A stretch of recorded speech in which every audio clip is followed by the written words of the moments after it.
Hey guys, what's up? It's your boy Jordan Jazz. And I don't know, but I'm very happy today because I saw Harry Potter 20th anniversary. And I want to tell you that I'm a huge Potter fan from my childhood, right from the time I watched Sorcerer's Stone.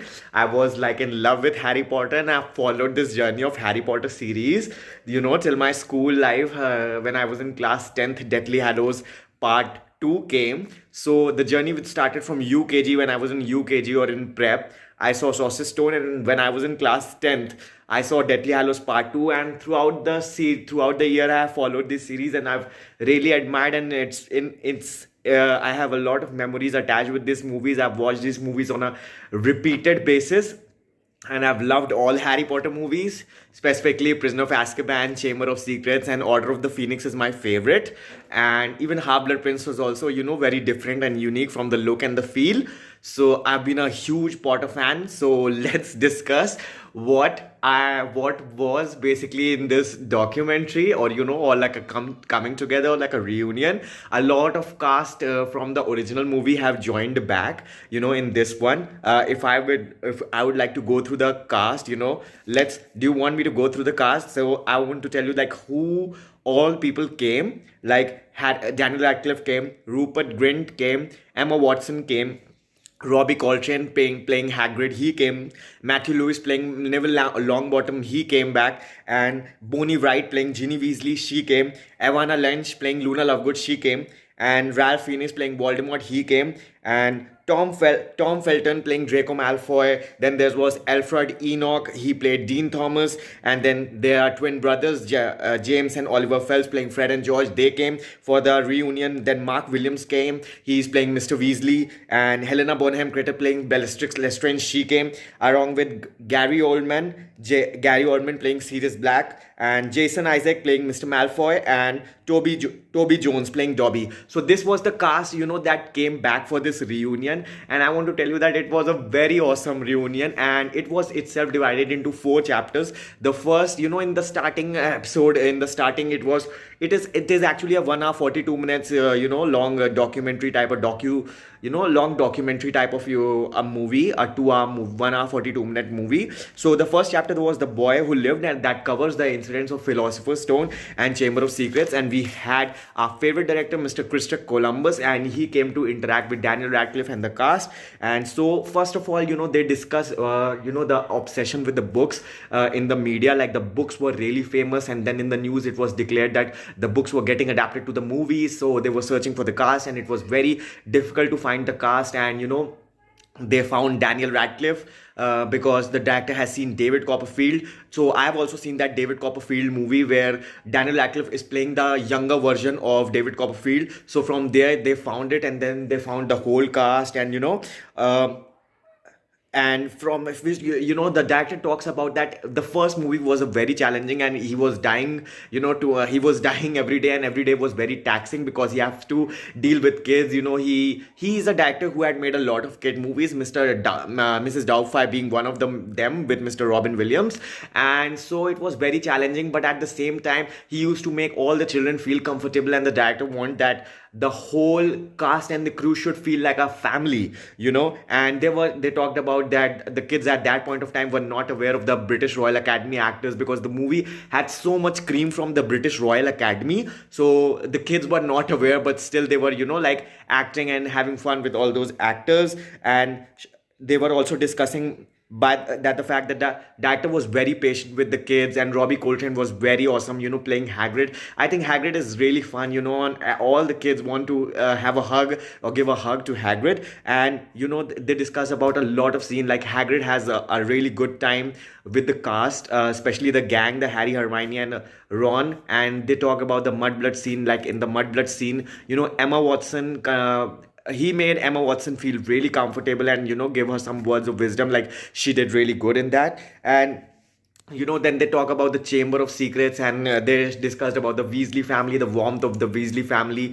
And Julia Walters being one of the very good cast. She was playing Mrs. Weasley in the movie. And then they discuss about Malfoy, that the Malfoys are so cold. And Jason Isaac is playing the Mr. Malfoy, and his relationship with Draco Malfoy. And Tom Felton, like on the be, when the scene was off, Jason Isaac and Tom Felton share a very good bond. But when the cameras got rolled on, and he used to turn very cold with Tom Felton, because that's what tells that why the Draco character, is so cold, and he's such a bully at school because he's not treated well at home. So, then they talked about Dobby, and Dobby is played by Toby Jones, and Dobby was one of the very favorite characters in the movie. And the free scene where the Dobby, Dobby decides that whenever his master will give him clothes, then Dobby will get free. So these were the things were discussed. And uh, they also discussed about the Richard Harris. Richard Harris is the guy who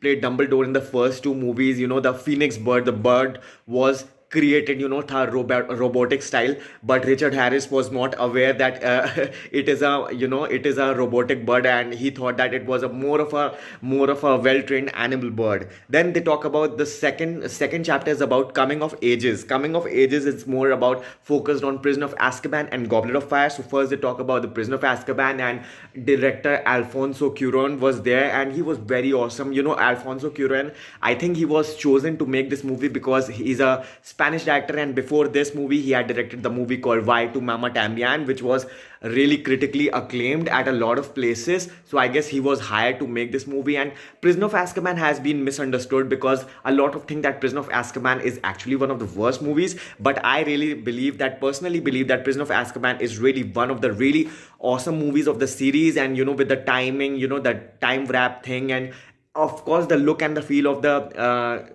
Prisoner of Azkaban is very different. It is very dark, and it is a very different movie. And it's a very different, and it's a very stylish movie. And they talk about the Dementors, like the Dementors suck out all the joy from every happiest thing. And they discuss about the bond, the kind of friendship Gary Oldman and Daniel Radcliffe shares, and the kind of the scene they did with each other. That was really, you just have to, people were amazed by seeing the bond between Gary Oldman and Daniel Radcliffe. And the long scene, they discuss about the long scene, that the long scene that happened, where there is a lot of twists and turns, in the haunted house. And where Sirius Black comes for the first time, and then Lupin's identity is revealed, and then Snape intervene. So they talked about that scene also in particular, because I think that it was a very long scene, and it was a very intense scene. There were so many twists and turns in that scene.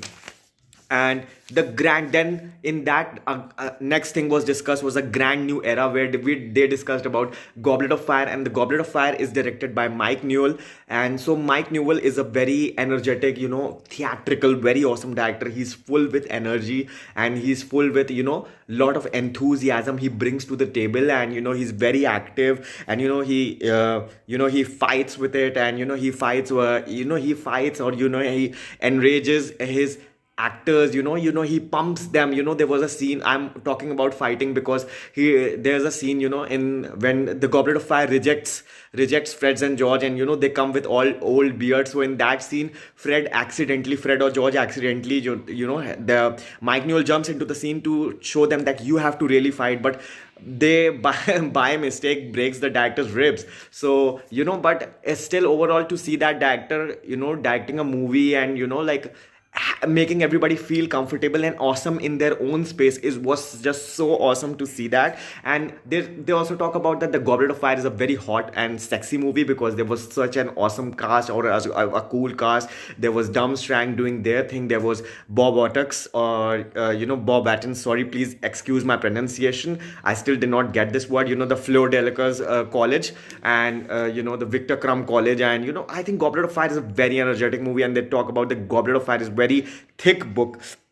So there was a lot of magic in there. There were crushes, the first time crushes, asking people out for prom, for dance, for love. There was then a uniball scene, where the great ball scene, the dancing scene. Even Hermione talked about that she has turned out, the duckling has turned out to be the swan. And the first time she realized that she is not a sidekick, but the individuality of her own. And, we see Ron and Harry, getting attracted, or specifically Ron getting attracted towards Hermione, when she goes out with Victor Crumb on the ball.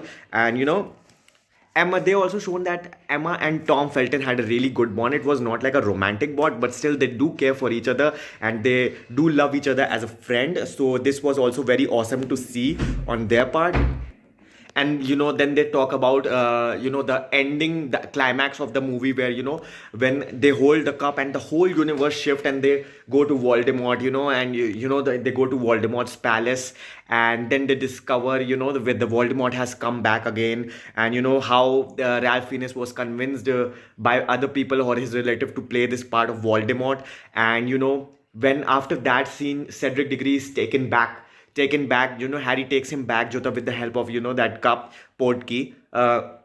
Everybody is so happy to see them, they are alive, they are back alive. Even Cedric Diggory's dad think that his child has come back as a winner, but actually he was dead. Cedric Diggory was dead. So the director revealed that the movie was not about life. In the end, you come to the conclusion that the movie was about death. And you see his dad howling and crying because his son is no more. And it's a realize that it's now not about the childhood, or it's not about the teenage. It's now there, like you have to face the perils of adulthood. They talked about these things in particular. And then Jota, the next chapter, the third chapter, was The Light and the Dark Within. They talk about Order of the Phoenix and the Half-Blood Prince. And in the Order of the Phoenix and the Half-Blood Prince, they talk about Helena Bonham Carter comes. And by the way, Helena Bonham Carter is one of the very awesome actors. I really admire her work, whatever she does. Her part in as Bellatrix Lestrange in Harry Potter movies is just way too lovely, and I'm a huge fan of Helena Bonham Carter, and whatever she does, she does crazy. She does an awesome, whatever role she took up, she's damn crazy, and she's out there. And they talk about that she's very unexpected, that she's very unexpected and crazy, and she can build out the best and take out the best in any scene. And there was a confrontation, Helena Bonham Carter and Gary Oldman just sit with each other, talking to each other and confessing to each other. Like she say, I killed you, and you went to the whale, and the Gary Oldman laughingly joke, yeah, you killed me, and I thought I'll come back from the whale, but it didn't happen. So it was very awesome to see the conversation. So the next chapter was something worth fighting for, and it was actually also showing their growing up journey, like from childhood they are like more growing up, getting more and more mature as the movie is proceeding towards the end. David Yates directed 4 movies in the franchise, the last 4 movies. And there was also a time when Emma Watson did not wanted to come back to the movies, because I think Emma Watson, the fame part, or she felt very lonely, she felt very sad. Daniel Radcliffe and Rupert Grint, or particularly boys can share their feelings, but I think Emma felt very lonely. So it was discussed in the movie that there was a point in Emma Watson's life where she didn't want to come back to the doing Harry Potter, but still she came back because of the fans, and because of the love, because fans and people really want you to succeed in life. So she came back. And then they discuss about Ivana Lynch, Ivana Lynch playing Luna Lovegood. And Luna Lovegood is also one of my favorite characters in the movie, because she's so sweet and she talks so sweet and she talks so lovingly. And Ivana Lynch, there was a great hunt for that Luna Lovegood's character, and I really like Luna Lovegood's character. I think she's the sweetest of all. Then they talk about Harry and Ginny relationship, how it built up during the year, and the kissing scene, And then they also talked about Draco moments, like Tom Felton had a really awesome role in this movie in The Half-Blood Prince, and the director even told Tom Felton that this is your moment to shine. We see that Draco has been, trying to keep up with the Slytherins and try to impress his dad, So Draco, in that movie, you seen that Tom Felton had a really awesome job, and he's really, struggling hard, where he is forced Jota to kill Dumbledore, and he's trying to live up to that standards of the dark world. So I think Half-Blood Prince was really awesome, and watching Tom Felton in that movie was really awesome in that. I really love Tom Felton's part in that movie specifically. And then they talk about in loving memory of, they discussed about some characters who are not with them, you know, they have left the world. Be it Alan Rickman playing Severus Snape, be it Richard Harris, Jota, he played Jota. Richard Harris played Dumbledore in the first two movies. Richard Griffiths, he plays Mr. Dursley, Harry's uncle, and other some actors who are not with them. So RIP, rest in peace. And the last chapter was something worth fighting for, where they discussed about Deathly Hallows Part 1 and Deathly Hallows Part 2. They discussed about the epilogue scene, how they were used to, how they were, you know, asked to, they were made to look older enough, how Ron or Harry, Jota were make-upped so that they can look older enough. And they discussed about Deathly Hallows Part 1, that it's a very different movie. It's full of emotions, you know, they all are fighting, and, you know, there was a rift among the friendship of the trio, where Ron left and then they two are remaining. So it's a very different movie. And they discussed about also in this, then they discussed about the running scene, the forest run scene. It's also one of my favorite scene, and the way the forest run scene is shot, it's truly very awesome to see that forest run scene. And then coming back to the Deathly Hallows Part 2, they discussed about Ron and Hermione's kissing scene. You know, the director wanted them to have a kissing scene in the Chamber of Secrets. I think director believed in the vision that Ron and Hermione relationship was building slowly and slowly over the course of these movies, over the course of these 7 or 8 movies. So they had to kiss, you know, so they had to like give out emotions and give out love and show it to the audience, or, you know, the people watching. So then they talk about the final battle scene that they discovered. You know, the director wanted to have a vision that the final battle scene has to be something different. So there was a scene where Harry takes off Ralph Fiennes. You know, they jump off the tower, and then there's a flashing scene. You know, like it's like both are amalgamated into each other, and, you know, the good and the bad are fighting, but in the end the good will only prevails over the evil. So, and they also discuss about Neville Longbottom scene, you know, like the Neville Longbottom, he take out hat from the, you know, he take out the Gryffindor sword from the hat, you know. So it was all, and kills Nagini and everything. So it was very awesome, and it was very lovely to see. In the end, it was shown that they were all very emotionally involved with each other. At the last day of the shoot,